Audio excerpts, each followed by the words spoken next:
గుండెకి మీకు ఏదో విడదీయని బంధం అనుబంధం ఉన్నాయట.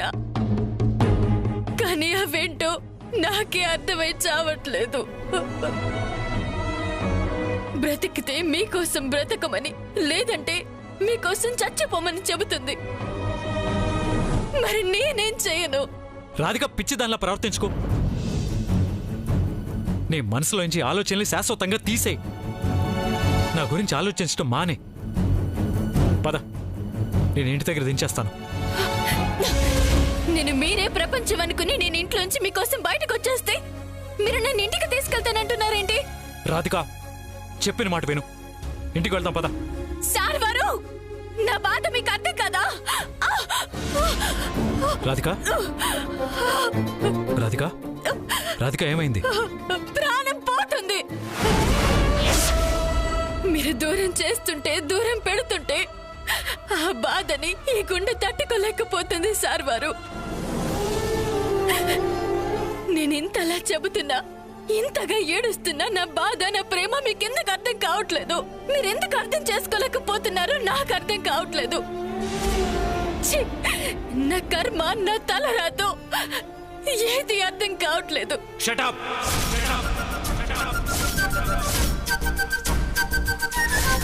Shut up! Shut up! ఎంత చెప్పినా వినిపించుకోవా?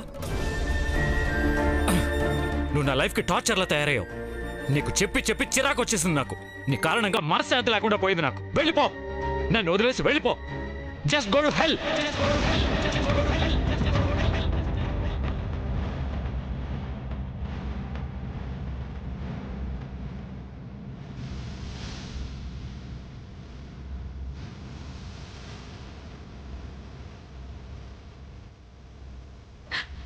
గుర్తు పెట్టుకోండి, బాగా గుర్తు పెట్టుకోండి.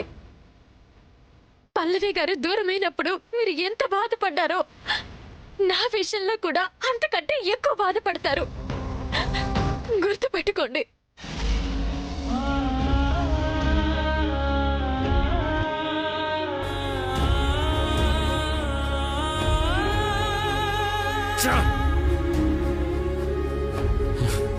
ఎంత చెప్పినా వినిపించుకోకుండా ఎందుకింత మొండిగా ప్రవర్తిస్తుంది?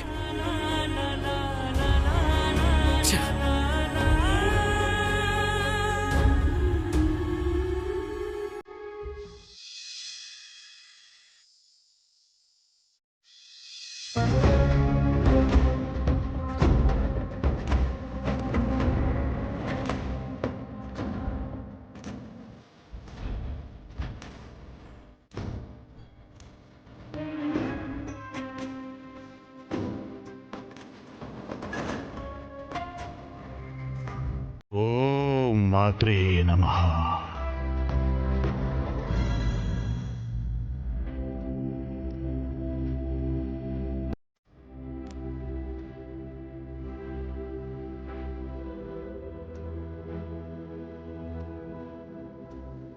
నీ మనసులోని ఆందోళన, నీ కళ్ళలోన భయానికి కారణం ఏంటమ్మా? మా అబ్బాయి కార్తీక్ కృష్ణ.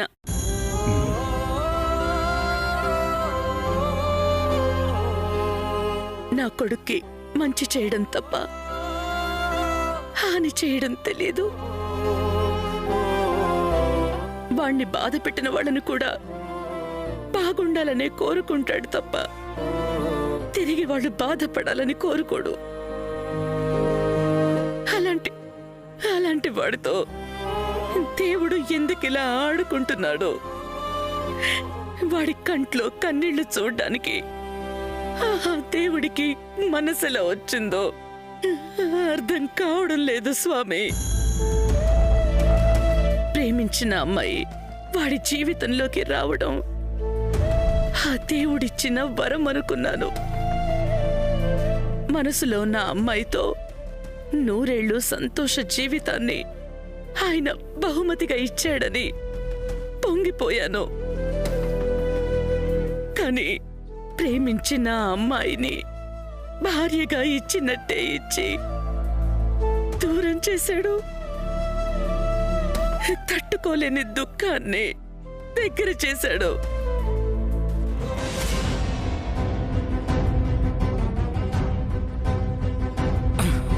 నువ్వు నా లైఫ్కి టార్చర్లా తయారయ్యావు. నీ కారణంగా మనశ్శాంతి లేకుండా పోయింది నాకు. వెళ్ళిపో, నన్ను వదిలేసి వెళ్ళిపో. Just go to hell. నా బాధని మా ఇంట్లో వాళ్ళు అర్థం చేసుకోలేదు. నా ప్రేమని మీరు అర్థం చేసుకోలేదు. మీరే నా ఊపిరి, మీరే నా జీవితం అని నా గుండె నాకు చెబుతుంది. కానీ మీరేమో నన్ను మీ కళ్ళకి కనబడొద్దని అంటున్నారు. నన్ను నా బాధని ఎవరు అర్థం చేసుకున్నప్పుడు నేనెందుకు బ్రతకాలి? ఎవరి కోసం బ్రతకాలి?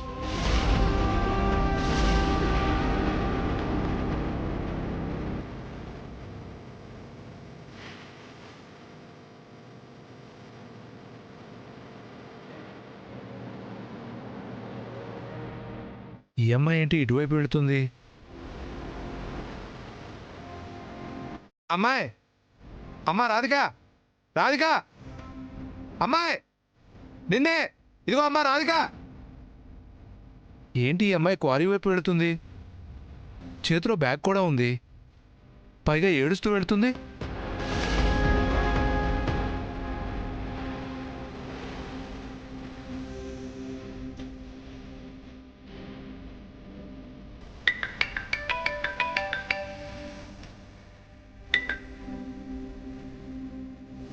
చెప్పు నారాయణ.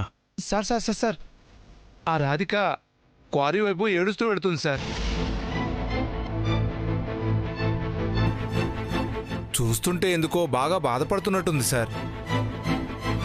పొరపాటున ప్రాణాల మీదకి తెచ్చుకుంటుందేమోనని డౌట్గా ఉంది సార్. నారాయణ, నేను వెంటనే వచ్చేస్తున్నాను. నువ్వు అక్కడే ఉండు, రాధికని గమనిస్తూ ఉండు. అలాగే సార్. చూసుకో. అలాగే సార్.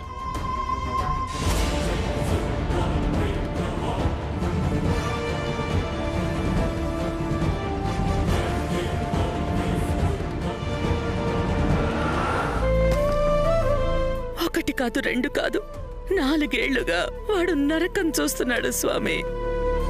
ఇన్నేళ్లలో వాడు మనస్ఫూర్తిగా నవ్విందే లేదు. దూరమైన జ్ఞాపకాలతో కాలిపోతూ పిచ్చోడైపోతున్నాడు. నా కొడుకుని అలాంటి నరకంలో చూడలేక నా ప్రాణం పోతోంది స్వామి. మళ్ళీ పెళ్లి చేస్తే జరిగిపోయిన విషయాల గురించి బయటికొచ్చి కొత్త జీవితాన్ని మొదలు పెడతాడని నేను ఆశపడుతున్నాను. కానీ ఎంత చెప్పినా, ఎంత బ్రతిమాలినా పెళ్లికి ఒప్పుకోవడం లేదు. బ్రతికినంత కాలం పోయిన భార్య జ్ఞాపకాలతోనే బ్రతికేస్తానంటున్నాడు. స్వామి, ఏం చేస్తే నా కొడుకుని ఆ నరకం నుంచి ఎలా బయటికి తీసుకురావాలి అని అర్థం కాక మీ దగ్గరికే వచ్చాను. కన్న కొడుకు భవిష్యత్తు కోసం తల్లడిల్లిపోతున్నాను. ఈ తల్లి బాధని అర్థం చేసుకుని ఏదైనా పరిష్కారం సూచించండి స్వామి.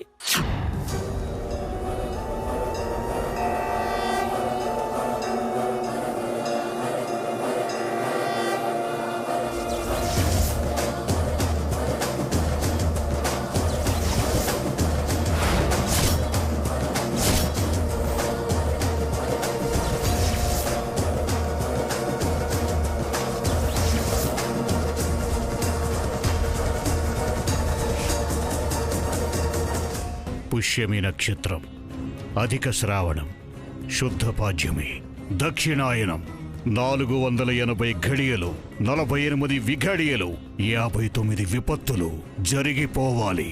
అకాలంలోగా జరిగిపోవాలి.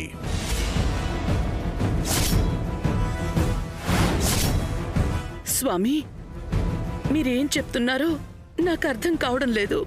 మీ కొడుకు జాతకంలో ఈ శ్రావణ మాసంలో పెళ్లి ఘడియలు ముగిసిపోతున్నాయి.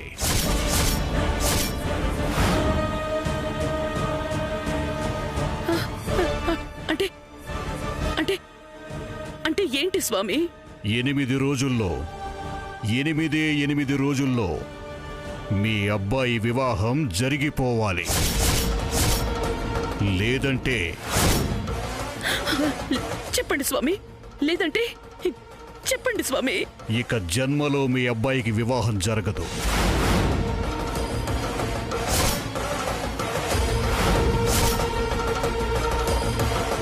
త్వరపడు, జాగ్రత్త పడు. ఈ 8 రోజుల్లోగా మీ అబ్బాయి వివాహం జరిపించు. స్వామి, 8వ రోజు ముగిసిన ఒక్క క్షణం దాటినా అతని పెళ్లి మీద ఆశలు వదులుకోవలసిందే. భూమి ఆకాశాలు తలకిందలైన పంచభూతాలు ఒక్కటైనా సరే మీ అబ్బాయి పెళ్లి జరగదు. ఇది తథ్యం. ఓం శ్రీ మాత్రే నమః. స్వామి, ఓం శ్రీ మాత్రే. స్వామి, స్వామి.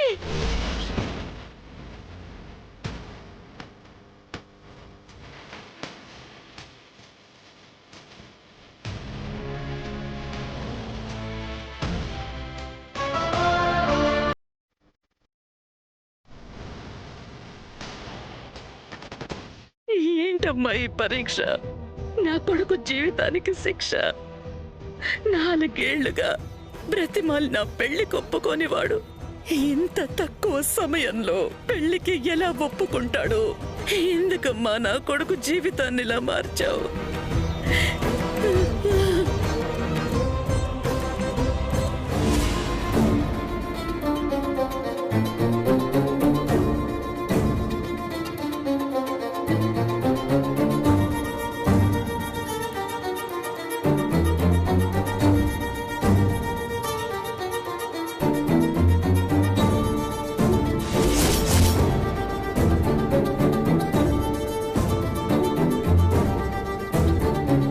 వెళ్ళిపో, నన్ను వదిలేసి వెళ్ళిపో.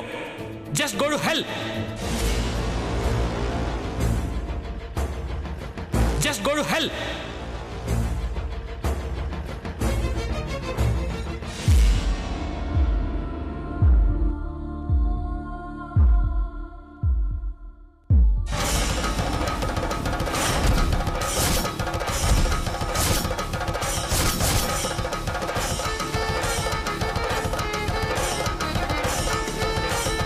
Just go to hell.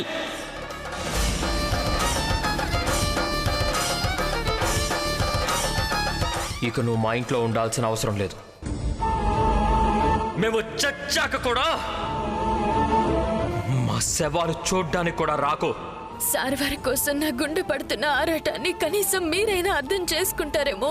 Sir వారికి ఏదో ఒక విధంగా నా ప్రేమని అర్థమయ్యేలా చెబుదామనుకున్నాను. మనసు చచ్చిపోయింది, బ్రతకాలన్న ఆశ చచ్చిపోయింది. అందుకే చచ్చిపోవాలనుకుంటున్నాను.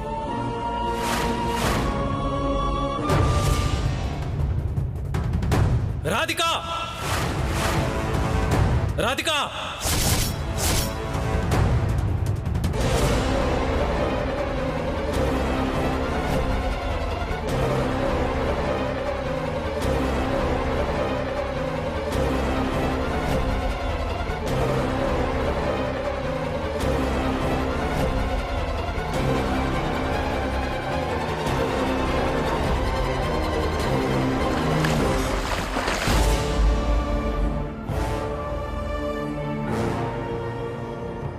రాధికా.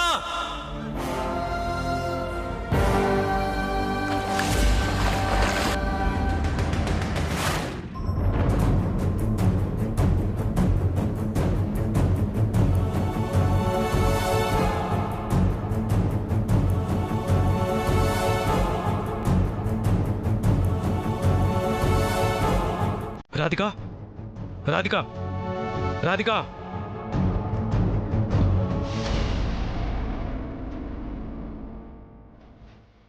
రాధికా, రాధికా.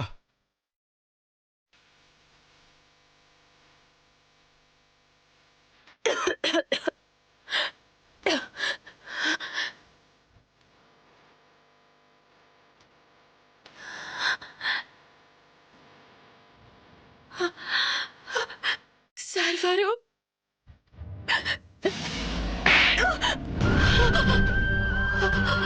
పిచ్చే నీకేమన్నా? ఏం చేస్తున్నావు అర్థమవుతుందా నీకు? సూసైడ్ చేసుకోవాలనుకోవడం ఏంటి బుద్ధి లేకుండా? ఎందుకు బ్రతకాలో తెలియనప్పుడు, నా బ్రతుక్కి అర్థం లేనప్పుడు నేనెందుకు బ్రతకాలి? ఎవరి కోసం బ్రతకాలి? మతి లేకుండా మాట్లాడుకో. నిజం మాట్లాడుతున్నాను సార్ వారు. మీకు నా ప్రేమ అర్థం కావట్లేదు. నా కన్నీళ్లు వెనుకున్న బాధని మీరు అర్థం చేసుకోలేకపోతున్నారు. నేనేంటో తెలిసిన నా వాళ్ళు కూడా నా మీద కోపాన్ని చూపిస్తున్నారు. మరి నేను చనిపోక ఎవరిని ఉద్ధరించాలి? షటప్! మనకి జన్మనిచ్చిన దేవుడే మన ప్రాణాలు తీసుకెళ్ళాలి కానీ బలవంతంగా మనకి మనమే ప్రాణాలు తీసుకునే హక్కు మనకు లేదు. ఎవన్నావు?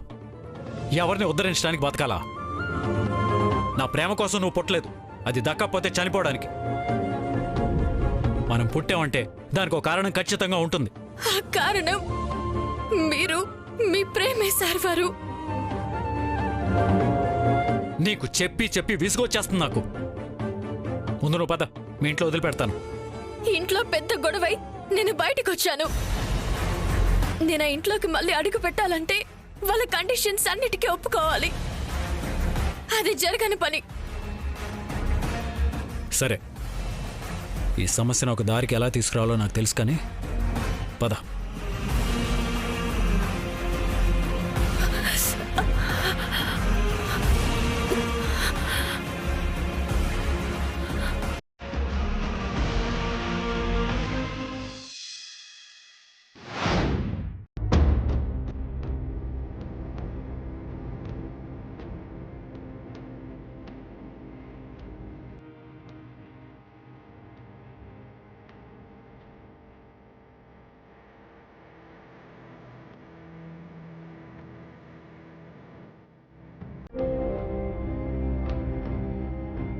ఏంటి ఈ రత్నం ఇంకా ఫోన్ చేయడం లేదేంటి?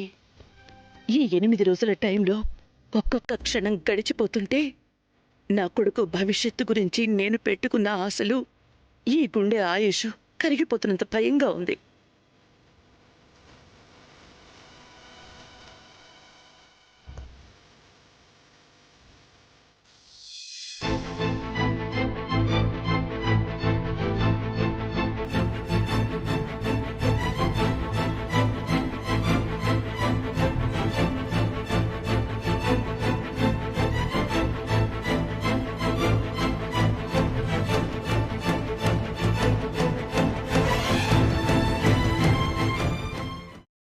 రత్నం, ఏమైంది?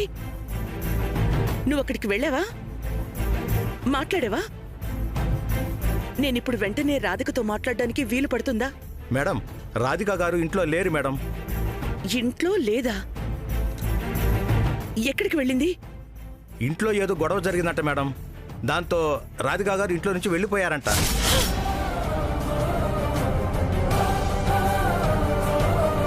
ఏం మాట్లాడుతున్నావు? రాధిక ఇంట్లోంచి వెళ్ళిపోవడం ఏంటి? అవును మేడం, చుట్టుపక్కల వాళ్ళని అడిగితే అదే చెప్పారు. సరే, రాధిక ఎక్కడికి వెళ్ళిందో, ఎవరైనా బంధువులింటికి గాని స్నేహితులింటికి గాని వెళ్ళిందేమో తెలుసుకోవడానికి ట్రై చేయి. అలాగే మేడం, తెలుసుకుంటాను మేడం. రాధిక ఎక్కడికి వెళ్ళుంటుంది? అమ్మా, ఏ విషయం గురించి అంత టెన్షన్ పడుతున్నావు? ఏమైంది? టెన్షన్ ఏం లేదు, మామూలుగానే ఉన్నాను. ఇందాక నువ్వు ఫోన్లో మాట్లాడేటప్పుడు కూడా కంగారు పడ్డం చూశాను. అలాంటిదేం లేదు. అయినా నేనెందుకు టెన్షన్ పడతాను? అసలు టెన్షన్ పడాల్సిన సమస్యలే ఉన్నాయి.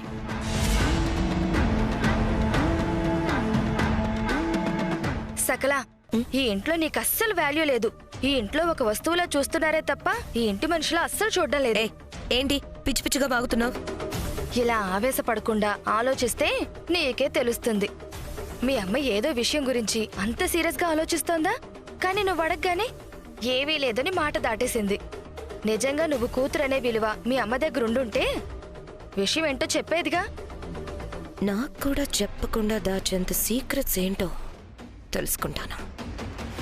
ఆ సంగతి ఏంటో తేలుస్తాను.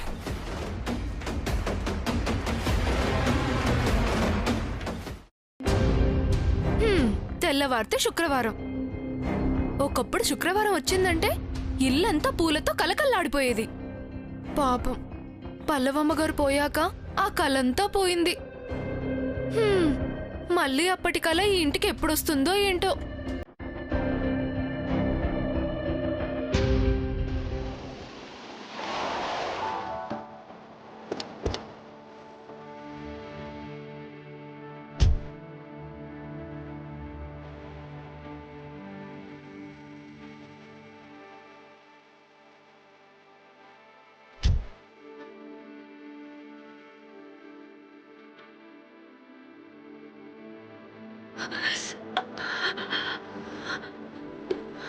జాగ్రత్త.